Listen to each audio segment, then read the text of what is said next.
логч. За энэ нийлбэр маань ингэж чи энэ 200-аас 215 гэдэг чинь 16 тав. Тэгвэл 185-аас 200 хүртэл бас 15 16 тав. За тэгвэл ингээ хоссоор навч. 200-аас хасах нь 185 нэмдэг нь 201-ээс хасах нь 186 нэмэх нь гих мэтчлэн нэмэх нь 215-аас хасах нь 200 гэж.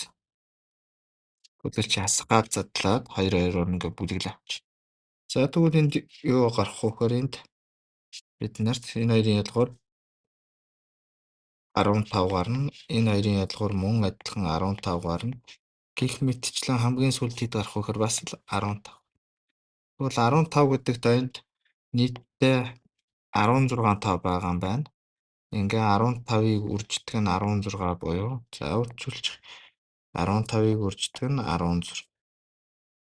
За 6-5-ын 30 90 15 гэдэг чинь 240.